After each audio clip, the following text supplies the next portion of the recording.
Hello student, welcome back to my channel in 11th class business study. In this video we are going to discuss the NCERT question answer of unit 3 public, private and global enterprises. Now let us start the first question. Explain the concept of private sector and public sector. Private sector और public sector के concept को जो explain करना है. Now start the first private sector. The private sector comprises businesses that are owned by one or a group of individuals. The sole purpose of a private sector enterprises is to earn profit. There are many types of organization in the private sectors. Right student, कि first private sector की हम definition right up करेंगे कि private sector business कौन से थे जो कि ओन किए जाते थे, मैनेज किए जाते थे ओनली सिंगल पर्सन के द्वारा. राइट, सोल मोटिव क्या होता था उनका? Earn profit. एंड वेरियस जो प्राइवेट ऑर्गेनाइजेशन है, first is sole proprietorship, second partnership, third joint in the family, fourth cooperative societies and fifth is company, जिसमें लिमिटेड लायबिलिटी पार्टनरशिप और लिमिटेड लायबिलिटी कंपनी दोनों. Right student, जो हमने second unit के अंदर forms read की थी वो सभी आपने प्राइवेट सेक्टर के अंदर राइट अप करनी है. That on by form read किया वही नेम आपको राइट अप करने हैं. Now public sector. The public sector comprises organisation that are partially or only owned by the government, जो कि गवर्नमेंट के द्वारा ओन होंगी. एक गवर्नमेंट कंपनी के पास किसी भी ऑर्गेनाइजेशन की मिनिमम 51% कंट्रोलिंग जो शेयर्स जो होने चाहिए.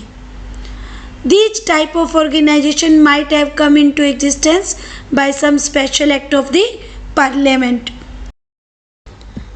These type of organization might have come into existence by some special act of the parliament. इस टाइप की जो सेक्टर की जो एग्जिस्टेंस होती है वो स्पेशल एक्ट ऑफ पार्लियामेंट के द्वारा होती है. Right student, through involvement with the private public sector the government participate in the economic activity of the country. कि पब्लिक सेक्टर के थ्रू गवर्नमेंट जो एंटर करती है, पार्टिसिपेट करती है economic activity of the country. Now come to the next question. State the various type of organisation in the private sector. Private sector की organisation की types write करने हैं. The sole motive of private sector enterprises is to earn profit. There are many type of organisation in the private sector और these are same sole proprietorship, partnership, joint in the company, cooperative societies and fifth is company, LLP and LLC, limited liability partnership and limited liability company. Same first part of the first question, right? And come to the question third. What are the different kind of organizations that come under the public sectors? Public sector के अंदर कौन कौन सी जो organisation include होती हैं, consist होती हैं, उनके नेम बताने हैं, जो कि हमने थर्ड यूनिट के जो फर्स्ट वीडियो के अंदर और सेकंड वीडियो में जो टॉपिक किया था. The public sector consist of organisations that are either only or partially under government control. Public sector के अंदर जो ऑर्गेनाइजेशन होंगी चाहे वो partially of the various form of public sector organizations. The following are the various form of public sector organization are as follows. First, public corporation, जिसको हम statutory corporation भी बोलते हैं. And second is department undertaking. Third is government जो company. Right, जो department undertaking होगी इनकी existence एशल जो है एक मिनिस्ट्री जो है एग्जिस्टेंस जो होती है इनकी मिनिस्ट्री के द्वारा होती है. पब्लिक जो कॉरपोरेशन है स्पेशल एक्ट ऑफ पार्लियामेंट के द्वारा.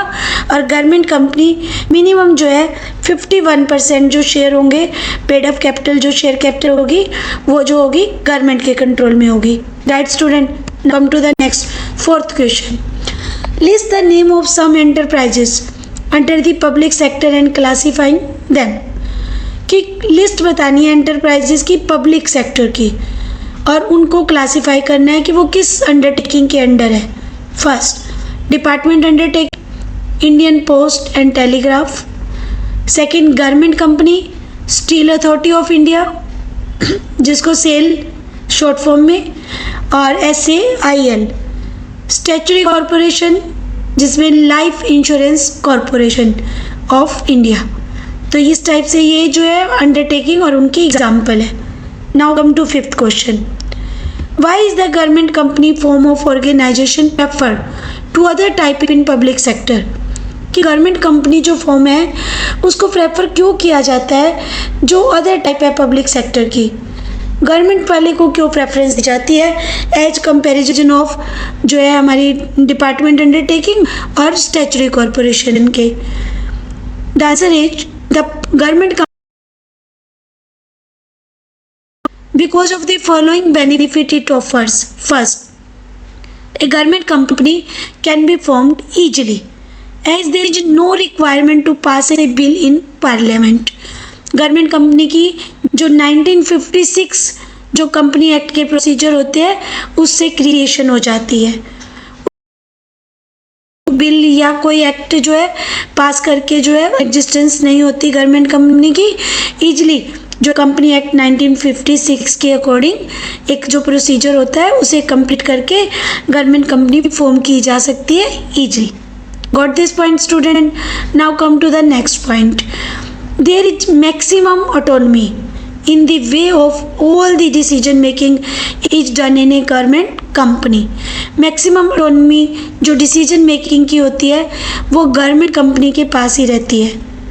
राइट नाउ थर्ड, क्योंकि जो लास्ट हमने किया था डिपार्टमेंट अंडरटेकिंग में मिनिस्ट्री के पास, और जो हमने स्टैट्यूटरी कॉरपोरेशन में किया कि जो स्पेशल एक्ट ऑफ पार्लियामेंट के अकॉर्डिंग होते हैं डिसीजन, तो यहाँ पर गवर्नमेंट कंपनी के अकॉर्डिंग जो है गवर्नमेंट कंपनी की रहेगी डिसीजन मेकिंग पावर और एक्ट के अकॉर्डिंग जो रूल्स होंगे वो फॉलो होंगे।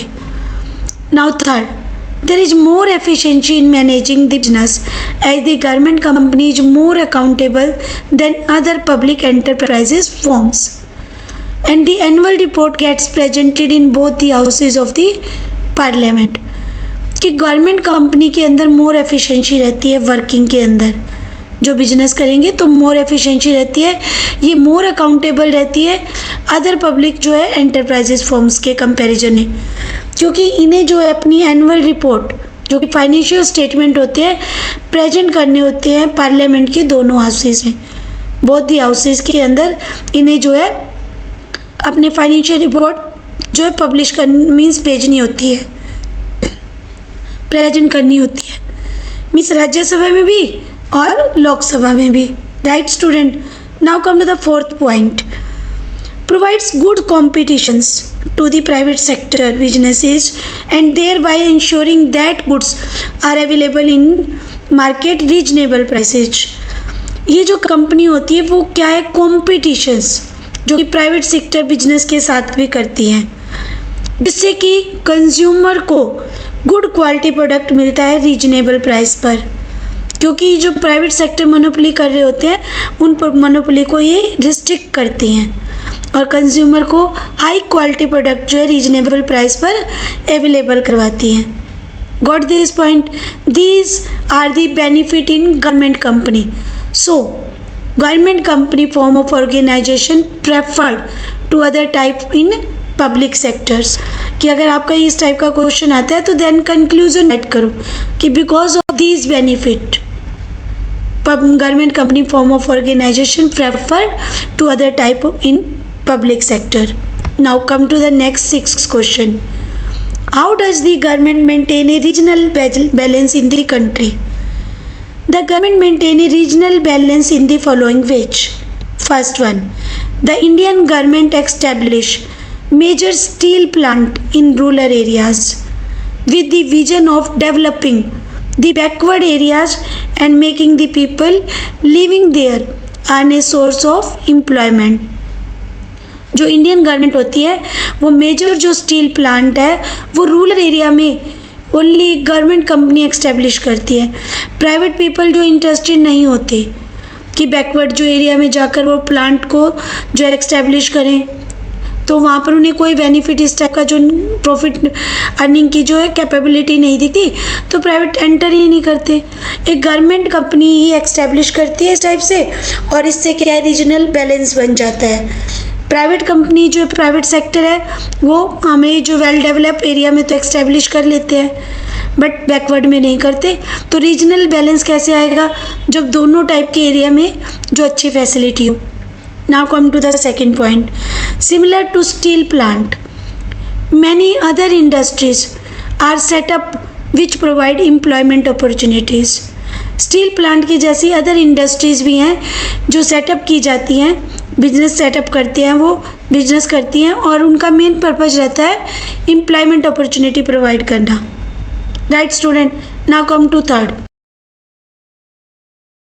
also led to the development of other associate sector which help in bringing prosperity to the country। कि इंडस्ट्रीज की डेवलपमेंट वो एसोसिएट्स होती है अदर सेक्टर के साथ, जिससे क्या होती है, कंट्री की प्रोस्पेरिटी मीन्स कंट्री जो डेवलप होती है, कंट्री का पूर्ण जो विकास होता है।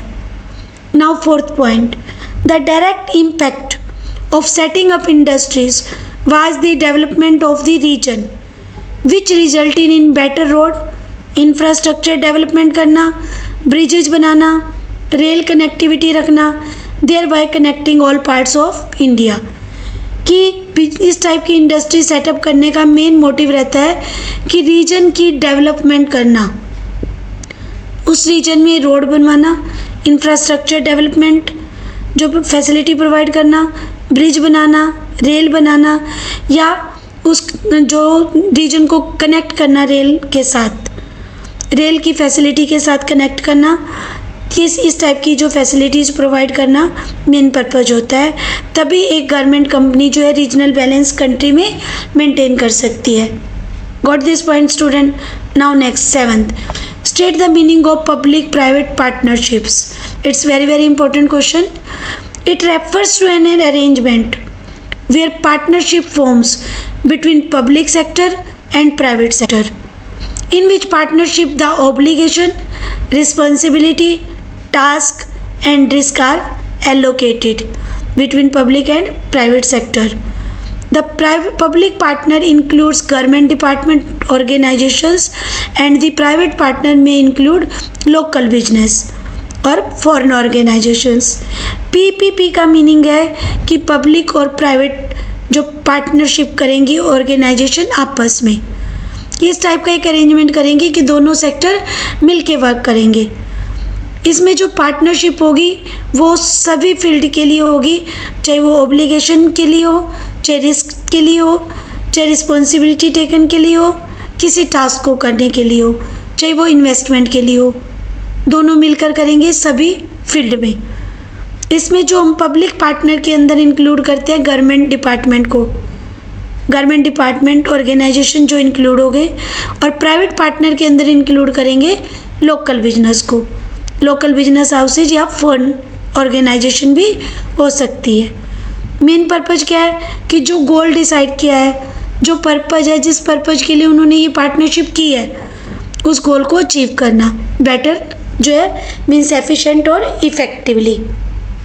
Right student, now come to the long question answer, and first long question is describe the industrial policies 1991 towards the public sector.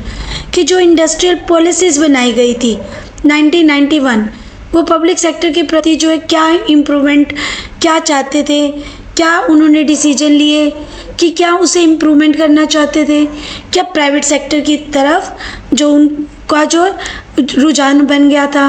तो पब्लिक जो पॉलिसी, इंडस्ट्रियल पॉलिसीज बनाई गई थी पब्लिक सेक्टर को इम्प्रूव करने के लिए, तो उसमें उन्होंने क्या पॉइंट जो है डिसाइड किए थे, क्या रिफॉर्म किए थे।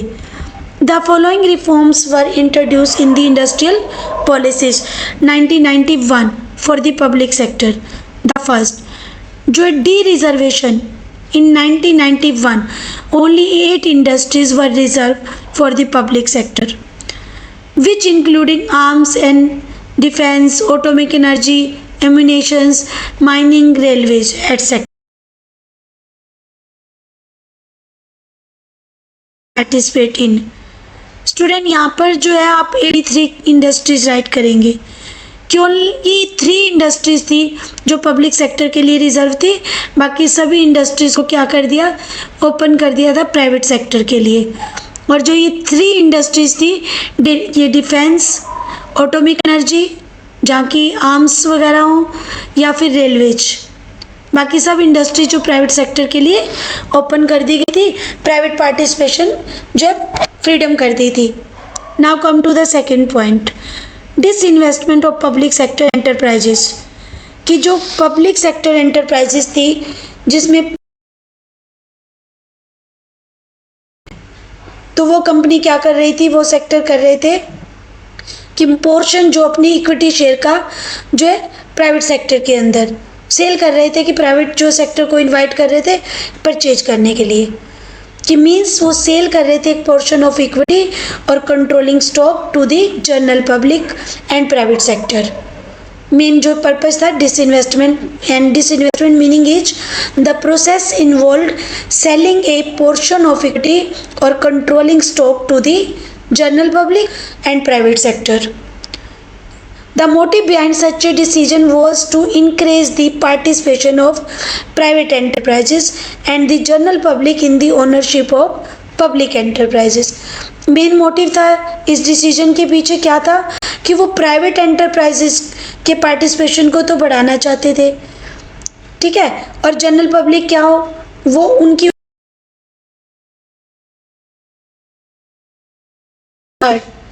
Policies to deal with sick unit. Sick unit means जो लॉस पे चल रही थी, right student. The policies dealt mainly with risk जो स्ट्रक्चरिंग द क्लोजिंग, रिस्ट्रक्चरिंग और closing of the sick public unit for determining which unit should be restructured and which one to close down. जो unit उन्हें लगता था कि restructure हो सकता है उनको तो रिस्ट्रक्चर करवाएंगे, किसके, board of industrial and financial reconstruction को वो यूनिट रेफर कर देते थे, मींस बाइफर को। बाइफर के पास सिक यूनिट भेज दी जाती थी, सिक यूनिट का रेफरेंस दे दिया जाता था कि इन यूनिट को आपने क्या करना है, रिस्ट्रक्चर करना है, दोबारा से रिहेबिलिटेट करनी है। और जो यूनिट नहीं हो सकती थी रिस्ट्रक्चर, उनको क्लोज डाउन कर देते थे ताकि उनको लॉस पे आगे रनअप ना करें। एंड नेशनल रिन्यूअल फंड बनाया गया by the government to help retain or deploy a workforce that retrench from a sick unit, कि जो ये सिक यूनिट बन गई थी, जो लॉस पे चल रही थी, जिनको बंद करना पड़ रहा था, तो उनके अंदर एम्प्लॉयज़ भी तो वर्क करते थे। अब वो एम्प्लॉयज़ क्या हो गए, अनएम्प्लॉयड हो गए। अब अनएम्प्लॉयड हो गए तो उन्हें कुछ ना कुछ तो फैसिलिटी दी जानी चाहिए, कुछ कंपनसेशन दी जानी चाहिए। तो वहाँ पर एक नेशनल रिन्यूअल फंड बनाया गया गवर्नमेंट के द्वारा, ताकि उन वर्कफोर्स को जो है कंपनसेशन के रूप में जो मनी दी जाए, जिनकी जो है जो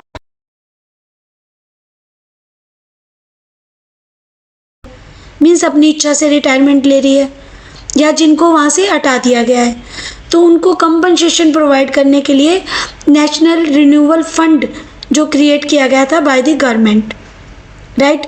कि पॉलिसीज़ क्या था, जो सिक यूनिट मीन्स जो बिजनेस यूनिट लॉस पे रन हो रही हैं, काफ़ी ईयर से वो लॉस फेस कर रही हैं, उनको या तो रिस्ट्रक्चर करें या क्लोज डाउन करें।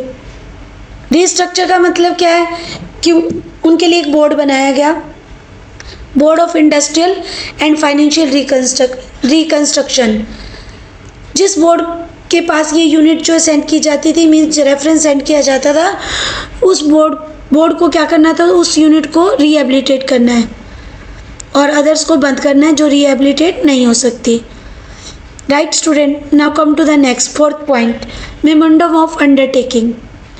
This process help grant more autonomy to the public sector units and also made them accountable for the result produce. कि जो ये रिजल्ट बनता था, रिजल्ट आना चाहिए, जो इस टाइप की जो है सिक यूनिट थी, जो लॉस पे चल रही होती थी, तो प्रोसेस क्या थी, उन यूनिट को क्या करें, पब्लिक सेक्टर यूनिट होती थी वो, उनको ग्रांट दी जाए और उन्हें अकाउंटेबल रखा जाए। उसके लिए एक मेमोरेंडम ऑफ अंडरटेकिंग अंडरस्टैंडिंग, जो अंडरटेकिंग भी बोल सकते हैं, वो साइन करवाया जाता था। वो किसके बीच में होता था? Public sector unit and related sign की जाती थी कि उन्हें जो है उन यूनिट को इम्प्रूव करना है, जो डेफिनेट उनके टारगेट्स बना दिए गए उनको अचीव करना है, उन टारगेट को अचीव करना है, अदरवाइज वो रिस्पॉन्सिबल होंगे। Right student?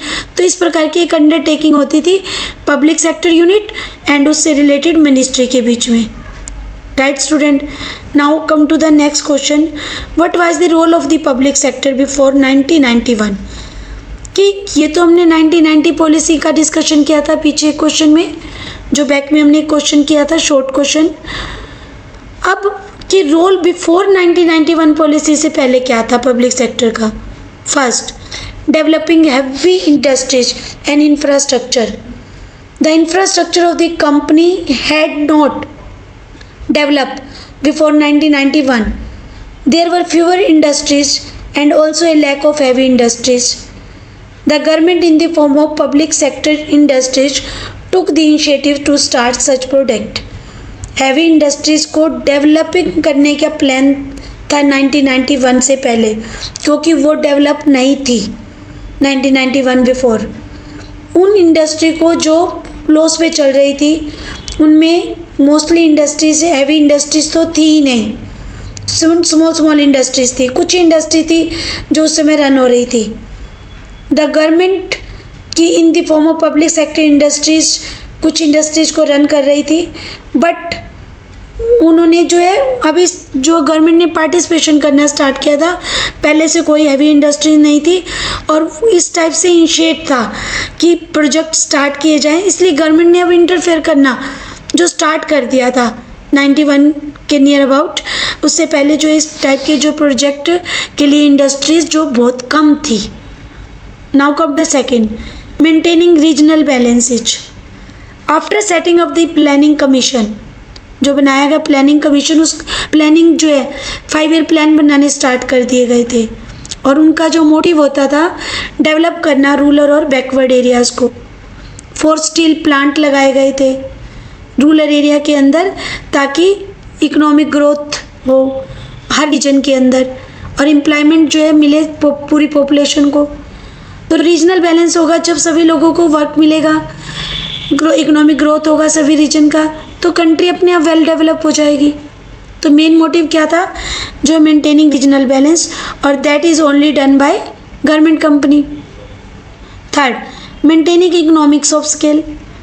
The cost of production will be low when it produced in bulk. कि जब भी हम किसी भी प्रोडक्ट की लार्ज क्वांटिटी में प्रोडक्शन करते हैं तो प्रोडक्शन लॉस कॉस्ट होती है जो कम हो जाती है। राइट? जब हम जो कैपिटल जो है उसमें जो लगा रखी होती है, अगर हम लार्ज स्केल पर बिजनेस करते हैं तो हमें उतनी इन्वेस्टमेंट जो हमने कर दी है उसी इन्वेस्टमेंट से हम लो कॉस्ट पे प्रोडक्ट जो प्रोड्यूस करने लग जाते हैं। इलेक्ट्रिसिटी, नेचुरल गैस, पेट्रोलियम, ठीक है, जो करने के लिए यूज़ किए जाते हैं। It help balance the economics of scale. Now fourth, economic power. After independence, few industries existing and starting a new venture required huge capital. कि इस इंडिपेंडेंस के बाद क्या हुआ? कई नए वेंचर जो बिजनेस करना चाहते थे उनके पास कैपिटल थी काफ़ी, उन्होंने जो है बिजनेस स्टार्ट कर दिए। पब्लिक सेक्टर यूनिट उस समय एक्स्टेब्लिश नहीं थी और वेल्थ जो कंसंट्रेट होके रह गई थी कुछ फ्यू हैंड्स में। इट मीन्स मोनोपोलिक स्टिक जो कंडीशन पैदा हो रही थी।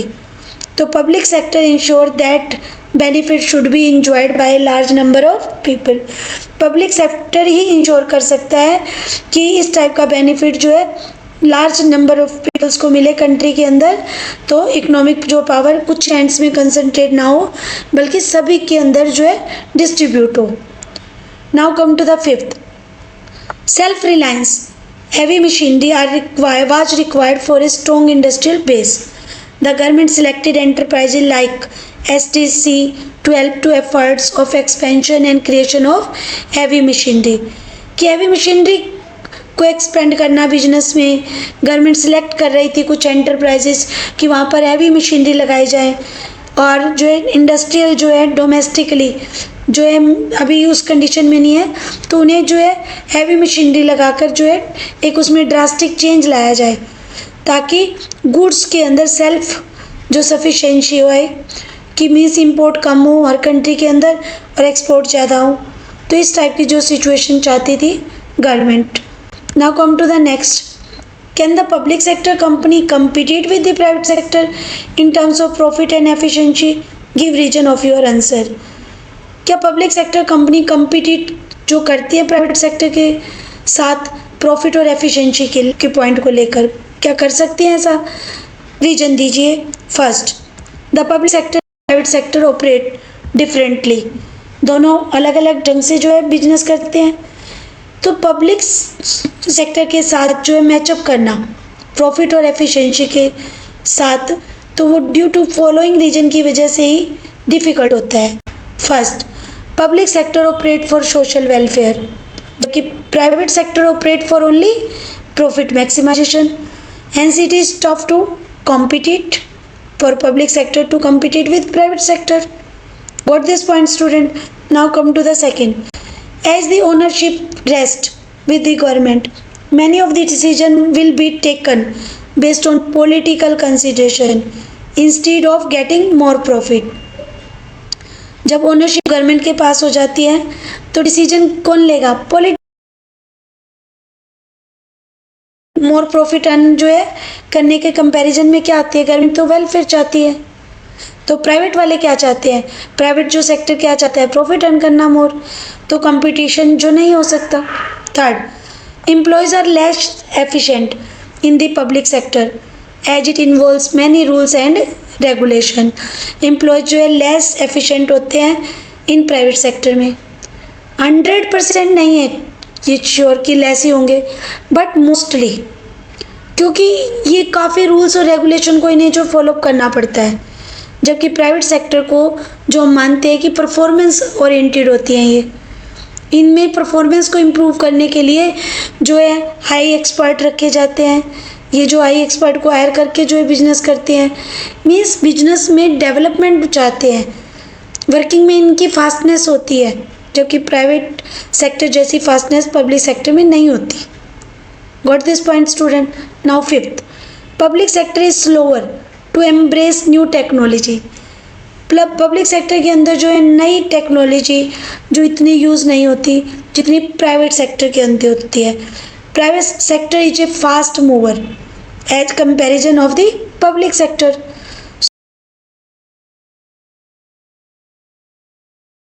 कंपटीशन करना पब्लिक सेक्टर और प्राइवेट के अंदर जो नहीं हो सकता, कंपटीशन नहीं, क्योंकि दोनों के मोटिव ही सेपरेट है। Right student? You can write the conclusion also. Next fifth, why are global enterprises consider superior to other business organization? कि हम ग्लोबल एंटरप्राइजेस को सुपीरियर क्यों मानते हैं अदर बिजनेस ऑर्गेनाइजेशन के कंपैरिजन में?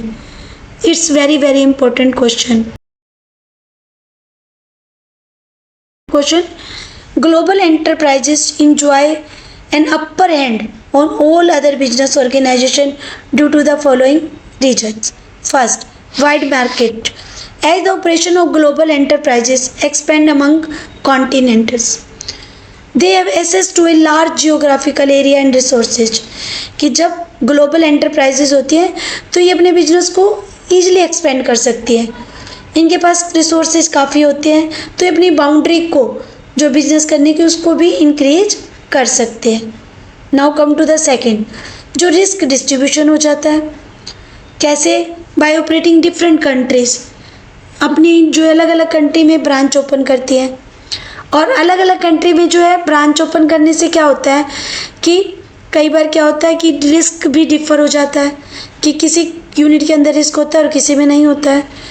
और सेकंड, ये क्या करते हैं, जॉइंट वेंचर के साथ भी पार्टनरशिप कर लेते हैं। मल्टीनेशनल कंपनी रिड्यूस करती है रिस्क को, जो लॉस होता है किसी वन कंट्री के अंदर वो कंपनसेट हो जाता है किसी अदर कंट्री के अंदर, हो सकता है उन्हें प्रॉफिट हो रहे हो। तो आपस में क्या करते हैं, कंपनसेशन कर लेते हैं प्रॉफिट्स का और लॉसेस का, कि किसी एक कंट्री में प्रॉफिट्स हुए, किसी दूसरी कंट्री में लॉस हुए, तो बैलेंस क्या हो जाएगा, इक्वल हो जाएगा। इट मीन्स ये डाइवर्सिफाइंग रिस्क, कि रिस्क क्या होता है, डिस्ट्रीब्यूशन सा हो जाता है, किसी कंट्री को प्रॉफिट पे रन कर रहे हैं तो किसी को लॉस पे, तो इक्वल बैलेंस बन जाता है अर्निंग के अंदर। Now come to the third, fund. As these enterprises have good financial resources, they raise fund from many sources and borrow fund from bank. कि ग्लोबल जो एंटरप्राइजेज होती हैं उनके पास जो है फाइनेंशियल रिसोर्सेज जो होते हैं ज़्यादा होते हैं, वो उन्हें और भी फंड की नीड होती है तो वो लोन भी ले सकते हैं बैंक से भी और अदर जो है पब्लिक से भी। तो इट मीन्स यहाँ पर जो है फंड की कमी नहीं रहती है, फंड इनके पास लार्ज क्वांटिटी पे होता है, इसलिए बिजनेस को लार्ज स्केल पर एक्सपेंड कर सकती है। Now come to the fourth, research and development. Multinational company जो होती है इनके पास टेक्नोलॉजी काफ़ी हाई फाई होती है, इनके अपने रिसर्च डिपार्टमेंट होते हैं, इनके अपने रिसर्च नेटवर्क होते हैं, जिससे कि प्रोडक्ट के अंदर जो ये डेवलप करती रहती है, न्यू इनोवेशन करती रहती है प्रोडक्ट के बारे में, या न्यू प्रोडक्ट लॉन्च करने के लिए नए प्रोडक्ट भी बनाती रहती हैं, डिजाइन बनाते हैं रिसर्च में और फिर इसे एक्चुअली में एग्जीक्यूट करते हैं। Now come to the fifth, marketing. Global company have a more aggressive style of marketing that drives sales. Company जो प्रमोशनल जो एक्टिविटी करती हैं वो भी उनकी जो स्टाइल होते हैं बहुत अग्रेसिव होते हैं, वो उनकी प्रमोशन जो एक्टिविटी है वो बहुत करते हैं, सबसे ज़्यादा मेन अटेंशन उनकी एडवर्टाइजमेंट पे होती है। इनोवेटिव मार्केटिंग टेक्निक्स वो फॉलो अप करती हैं, जिससे कि जो सेल्स है वो काफ़ी इंक्रीज हो जाती है और इनके प्रॉफिट है जो काफ़ी बढ़ जाते हैं, और कंट्री को भी जो बेनिफिट मिलता है, क्योंकि न्यू टेक्नोलॉजी जब कंट्री में आएगी तो वहाँ के लोग भी उस टेक्नोलॉजी को सीखेंगे, क्योंकि लेबर तो वहीं से होती है, राइट स्टूडेंट। लेबर थोड़ा अपनी फॉरेन कंट्री से लेकर आएंगे, हाईली एक्सपर्ट जो ला सकते हैं, लेकिन लेबर तो वहीं कंट्री से यूज करते हैं, राइट, कंट्री से ही सारे जो है रिसोर्स लेते हैं। तो इस प्रकार कंक्लूजन देंगे लास्ट में, because of all these benefits global enterprises consider more superior than other business organizations. Right student, now come to the fifth question. What are the benefit of entering into a joint venture and public private partnership? कि joint venture के द्वारा जो business agreement करके business run up करना to organisation के द्वारा, ठीक है, उनका मेन जो मोटिव क्या होता था, म्यूचुअल बेनिफिट होंगे, प्रॉफिट होंगे, वो आपस में शेयर करेंगे।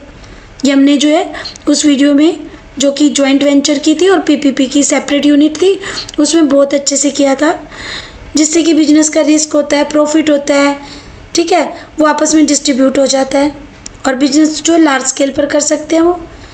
First, there are some benefit of joint venture are follows. First, available resources and the corresponding operating activity of the business are pooled. जब मिलकर बिजनेस करेंगे तो दोनों ऑर्गेनाइजेशन के रिसोर्सेज क्या होंगे, इकट्ठे हो जाएंगे, जॉइंट वेंचर बन जाएगा, बिजनेस का जो है फॉर्म क्या बन जाएगी, जॉइंट वेंचर, और इस तरह जो रिसोर्सेज जब पूल हो गए तो बिजनेस ग्रो करेगा। Now come to the second, इस टाइप की ऑर्गेनाइजेशन होंगी, जो एसोसिएशन होंगी, वो बिजनेस को एक्सपेंड कर सकती है लार्ज स्केल तक, न्यू मार्केट में रीच कर सकती हैं वो, क्योंकि उनकी बाउंड्री अब बढ़ जाती है, वो इंटरनेशनल बाउंड्री तक अपने बिजनेस को जो एक्सपेंड कर सकती हैं। By forming a joint venture company gets access to the latest technology with minimum investment. Latest technology use की जा सकती है लोएस्ट इन्वेस्टमेंट करके, मिनिमम इन्वेस्टमेंट करके। टेक्निकल नॉलेज शेयर हो जाती है कंपनीज के बीच में इन जॉइंट वेंचर के अंदर, और प्रोडक्ट के अंदर इनोवेशन आता है। द कॉस्ट ऑफ प्रोडक्शन भी रिड्यूस हो जाती है, क्योंकि रॉ मटेरियल जो है अवेलेबल हो जाता है, प्लेंटी मीन्स बहुत ज़्यादा मात्रा में, right student. These are the benefit of joint जो venture. And now public private enterprises means public private enterprises is where all the risk of the business are evenly distributed. कि business का risk होगा वो आपस में distribute कर लेंगे। In such a partnership the investor risk is less. Some of the benefit of PPP are follows. First, risk sharing is reduced as it gets shared with the public. Public के साथ जो risk distribute हो जाता है तो business को benefit होता है कि रिस्क जो है हाई रिस्क बियर नहीं करना पड़ता. Second, by sharing task and responsibility project gets finish faster. कि जब मिलकर वर्क करते हैं, कोई भी टास्क अगर हम मिलकर करते हैं तो रिस्पॉन्सिबिलिटी क्या होंगी, कम हो जाएंगी. इसी टाइप से पब्लिक प्राइवेट जो कंपनी मिलकर बिजनेस कर रही हैं तो आपस में जो उनके टास्क जो कंप्लीट करते हुए कोई भी रिस्पॉन्सिबिलिटी है तो वो इजीली फुलफिल हो जाएंगी क्योंकि वर्क का डिस्ट्रीब्यूशन हो गया और वर्क जो है इश भी जल्दी हो जाएगा. Right student, these are the NCERT question of unit 3. We have covered all the NCERTs जो question answer of the chapter 3. Right student, you must learn all these questions because this is very important unit. And next video we will meet next topic unit 4. Right student, and thank you. Have a nice day.